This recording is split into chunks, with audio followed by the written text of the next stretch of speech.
آیا تا به حال فکر کرده‌اید که راز موفقیت یک کسب و کار چیست و چگونه درآمد کسب کنیم؟ در چند ثانیه آینده به اصرار بزرگترین وبسایت مسابقه موفق پی خواهید برد.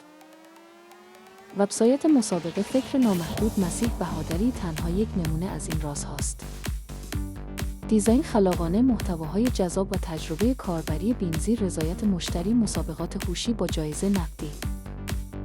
این چند عنصر کلیدی باعث شده‌اند تا این وبسایت به اوج موفقیت برسد. اگر به دنبال موفقیت مشابهی و کسب درآمد هستید، به وبسایت مسیح بهادری .ir سر بزنید.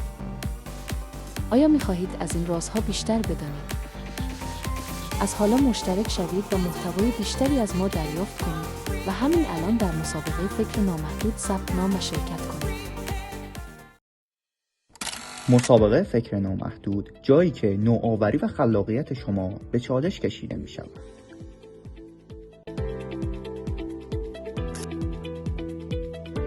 ثبت نام کنید، موضوع را انتخاب کنید و بهترین ایده هایتان را با ما به اشتراک بگذارید.